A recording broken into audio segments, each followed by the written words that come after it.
Hello बच्चों, कैसे हैं आप सब। आशा करती हूँ कि आप सभी बच्चे अपने घर में स्वस्थ और सुरक्षित होंगे।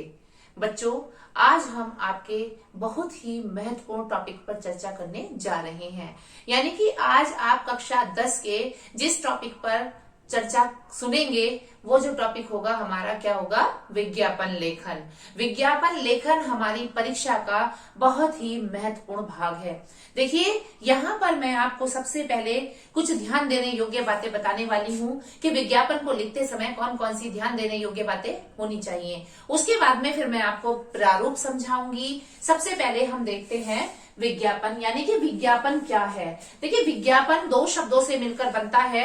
विज्ञापन जो दो शब्दों से मिलकर बनता है वो क्या है, वी प्लस ज्ञापन। ये जो वी शब्द हमने लिया है, ये वी आता है विशेष के लिए। किसके लिए आता है, विशेष के लिए। और ज्ञापन होता है जानकारी, जानकारी प्राप्त करने के लिए, प्राप्त करना।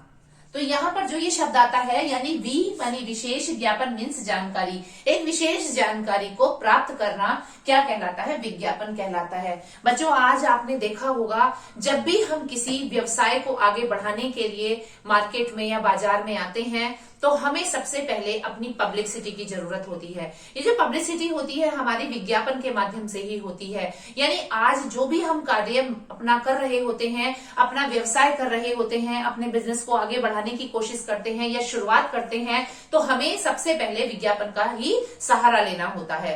यानी विज्ञापन के माध्यम से हमारा जो एक व्यवसाय है वो बहुत चरम सीमा तक पहुंचता है। और आज के समय में हम विज्ञापन को बनाने के लिए कंप्यूटर का भी सहारा लेते हैं। यानी हमारा जो एक विज्ञापन बनाने का माध्यम है वो एक कंप्यूटर है। इससे पहले व्यक्ति स्वयं के माध्यम से भी अपने विज्ञापनों को तैयार किया करता था। यानी कि विज्ञापन आज के समय में यदि हम देखें तो रेडियो के माध्यम से भी हम देते हैं, टेलीविजन के माध्यम से देते हैं, समाचार पत्रों के माध्यम से देते हैं, पैम्फलेट के माध्यम से देते हैं। मतलब बहुत सारे हमारे प्रकार हैं जिनके माध्यम से हम अपने कारोबार का, अपने व्यवसाय का विज्ञापन देते हैं। तो चलिए हम शुरू करते हैं कि कौन कौन सी ऐसी महत्वपूर्ण बातें हैं जो हमें ध्यान रखनी चाहिए विज्ञापन लेखन के समय, क्योंकि ये हमारा वह टॉपिक है जो निश्चित रूप से हमें 100% दिला सकता है सिर्फ एक थोड़ी सी जानकारी के कारण। देखिए, सबसे पहले मैंने यहाँ पर लिखा कि 50 शब्दों तक ही लिखना चाहिए। आपके सामने एक विषय आ गया, आपके सामने एक टॉपिक आ गया, आपके सामने एक पूरा प्रश्न आता है कि आप इस विषय पर विज्ञापन तैयार कीजिए। तो यहाँ पर जब आप विज्ञापन तैयार करें तो आपके जो शब्द हैं वो 50 से ज्यादा नहीं होने चाहिए, क्योंकि बहुत बड़ा विज्ञापन, बहुत लंबा चौड़ा विज्ञापन नहीं लिखा जाता।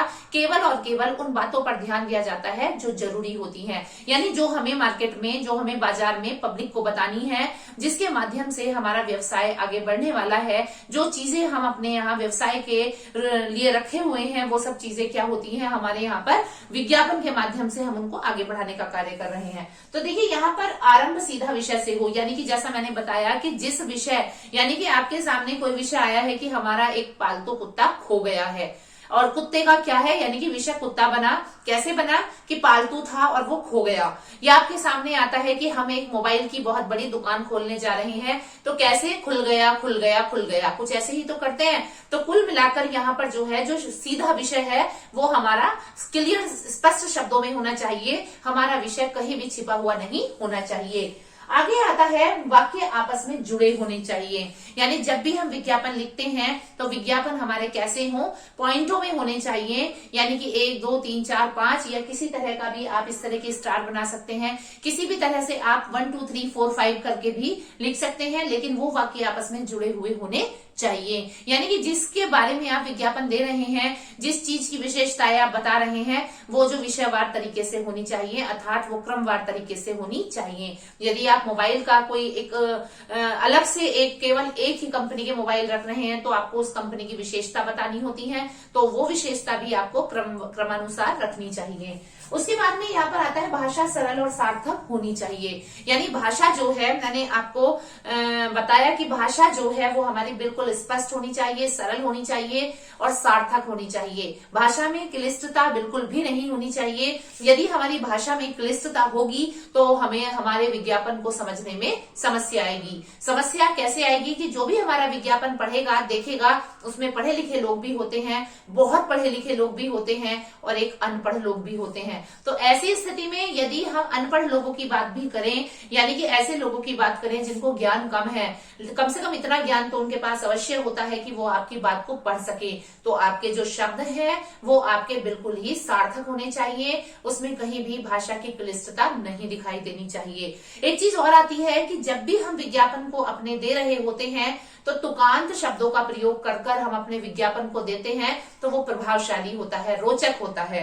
यानी तुकांत या तुकबंदी वाले जो शब्द होते हैं, यानी राइम्स की तरीके से जो शब्द होते हैं, लयात्मकता को लिए जो शब्द होते हैं, उन शब्दों का प्रयोग करके हमें अपने विज्ञापन को शुरू करना चाहिए। तो वो चीज भी हमारी बहुत ही महत्वपूर्ण होती है।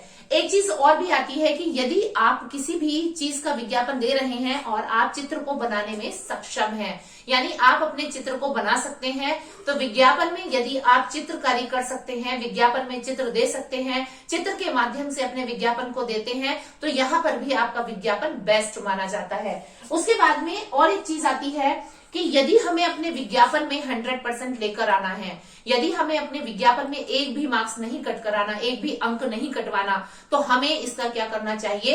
अभ्यास करते रहना चाहिए, हमें इसकी प्रैक्टिस करते रहना चाहिए। जितना भी हम विज्ञापन की प्रैक्टिस करते हैं उस हिसाब से विज्ञापन हमारा उतना ही अच्छा होता चला जाता है, क्योंकि विज्ञापन याद करने की चीज नहीं होती। विज्ञापन केवल और केवल आपके पास एक शब्दों के साथ, जो आपके अंदर से शब्द आते हैं टॉपिक के अनुसार, उस पर लिखा जाता है।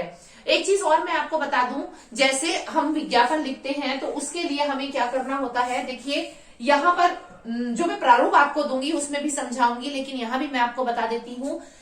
यहाँ जब भी हम विज्ञापन लिखते हैं तो विज्ञापन लेखन जो करते हैं, हम क्या करते हैं, किसी भी बॉक्स के अंदर या फिर किसी गोले के अंदर करते हैं। तो यदि हम इनके अंदर लिखते हैं तो इसमें भी हमारे 100% नंबर नहीं कट सकते, यानी कि हम 100 ही ला सकते हैं, यहाँ पर हमारा एक भी मार्क्स कट नहीं हो सकता। तो कुछ छोटी छोटी चीजें हैं जो हमें ध्यान में रखनी होती है, जिसके माध्यम से हम अपना पूरा रिजल्ट दे सकते हैं। तो चलिए अब हम विज्ञापन के प्रारूप पर चर्चा करते हैं। देखो यहाँ पर हमारे सामने एक प्रश्न है। प्रश्न क्या है कि रोशनी मोमबत्ती बनाने वाली कंपनी के लिए 25 से 50 शब्दों में आकर्षक विज्ञापन तैयार कीजिए। यानी कि यहाँ पर देखिए आपके सामने क्या चीज आ गई, रोशनी मोमबत्ती। मेन चीज क्या है, ये रोशनी मोमबत्ती है। तो रोशनी मोमबत्ती की पब्लिसिटी करनी है, रोशनी मोमबत्ती के लिए विज्ञापन तैयार करना है। तो इसके लिए हमने क्या करना है, देखिए ध्यान से।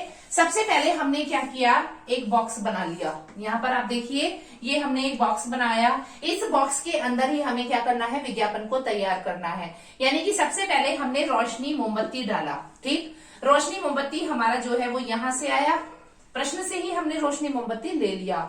अब उसके बाद में है कि कंपनी के लिए 25 से 50 शब्दों में आकर्षक विज्ञापन देना है। कैसे देना है कि इस मोमबत्ती की जो ये रोशनी मोमबत्ती की जो कंपनी है उसको हमें क्या करना है, पब्लिसिटी में देना है, यानी पब्लिश करना है। तो ऐसी स्थिति में यहाँ पर हम क्या कर रहे हैं, ऐसी स्थिति में हम रोशनी लाओ घर में उजाला फैलाओ, तो स्लोगन बना दिया। एक हमने क्या बना दिया, ये देखिए, रोशनी लाओ घर में उजाला फैलाओ। तो यहाँ पर आपको विज्ञापन के लिए कुछ पंक्तियां लयात्मकता के साथ लेनी है, राइम की तरह से लेनी है, तुकात्मकता के तरीके से लेनी है। तो हमने तुक या राइम या लयात्मकता कैसे ली, रोशनी लाओ, कैसे लाओ, मोमबत्ती के थ्रू लाएंगे ना, और घर में उजाला फैलाओ, यानी कि घर में रोशनी ले आओ, प्रकाश फैलाओ। तो ये हमारे अपने बनाया हुआ एक क्या है, एक पंक्तियां हैं।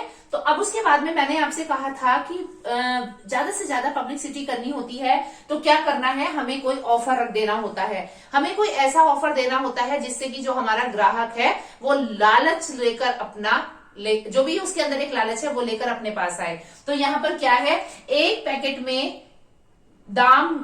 के दाम में 2, यानी कि एक पैकेट के दाम में 2 मिल रही है आपको, तो ग्राहक क्या हो गया, यहाँ पर खिंचा चला आया। समझ गए ना आप। तो विज्ञापन के शब्दों को कुछ इस तरह से लेना होता है, इस तरह से चूज किया जाता है जिससे कि ग्राहक चाह कर भी हमसे दूर न जा सके, यानी कि ना चाहते हुए भी वह हमारे पास आए। क्यों आएगा, क्योंकि यदि एक पैकेट में उसको 2 पैकेट मिल रहे हैं तो उसको फायदा है।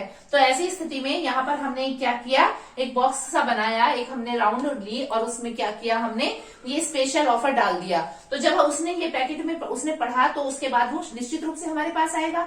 तो यहाँ पर क्या हुआ, हमने कुछ इस तरह का सामने रखा। उसके बाद अब हमारी क्वालिटी, अब हम रोशनी मोमबत्ती लेकर तो आ रहे हैं, हमने एक पैकेट के साथ 2 पैकेट भी खरीद लिए, लेकिन इनमें विशेषता क्या है, इनकी क्वालिटी क्या है, वो भी तो दिखाएंगे ना हम, तभी तो ग्राहक खरीदेगा।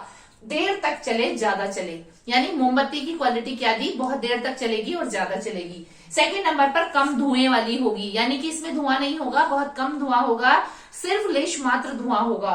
उसके बाद में आकर्षक रंगों में उपलब्ध। आपने देखा होगा कि आज के समय में रंगीन मोमबत्तियां चल रही हैं, कलरफुल चल रही हैं। आज का जो जमाना है वो रंगीन जमाना है, कलरफुल जमाना है। इसलिए क्या है, यहाँ पर उसने एक चीज और रख दी, क्या रख दी कि आकर्षक रंगों में, यानी बहुत अच्छे अच्छे रंगों में ये मोमबत्तियां हैं, तो निश्चित रूप से आप इनको ही लीजिए। तो कुछ इस तरह से शब्द लिए गए जिससे कि ग्राहक एकदम से खिंचा चला आया, कस्टमर एकदम से यह मोमबत्ती खरीदने आया। और साइड में हम मोमबत्ती की पिक बना देते हैं, यानी कि अट्रैक्टिव तरीके से ये जो पिक है हमारी होगी। तो दो चीज, एक तो हमारी ये चीज हो गई और दूसरा एक हमारा ये हो गया। ये दो चीज यदि आप अपने विज्ञापन में देते हैं, प्लस इन चीजों के साथ में विशेषताएं वगैरह देते हैं, तो निश्चित रूप से आपका विज्ञापन आपको 100% मार्क्स दिला सकता है।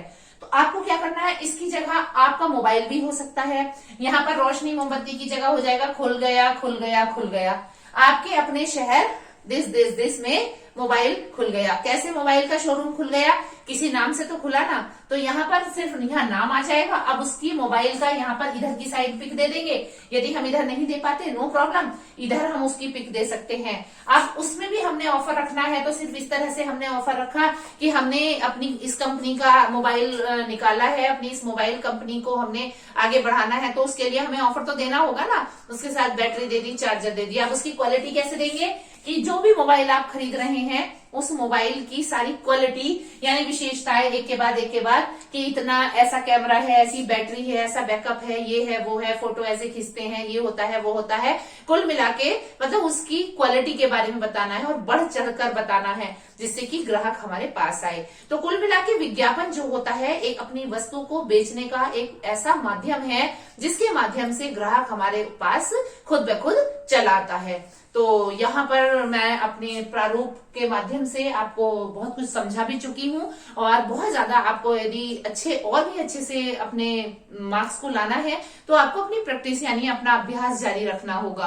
आपको 2-4 विज्ञापन प्रश्नों से संबंधित बनाकर देखने होंगे, क्योंकि विज्ञापन का कोई भी टीचर एक फिक्स तरीके से नहीं समझाता, किसी एक प्रश्न को उठाकर वो समझा देता है। बाकी आप बच्चों पर ही आधारित होता है, बच्चों पर ही डिपेंड होता है, बच्चों पर ही निर्भर होता है कि वो किस तरह से अपने विज्ञापन को देते हैं। तो जिस हिसाब से मैंने मुख्य विशेषताएं बताई, आपको महत्वपूर्ण नियम बताए, जिस प्रारूप के साथ बताए, यदि आप इस प्रारूप के साथ अपने विज्ञापन को लिखते हैं तो निश्चित रूप से सफलता आपके कदम चूमेगी। तो यहीं पर मैं अपने शब्दों को विराम देती हूँ। तब तक के लिए धन्यवाद।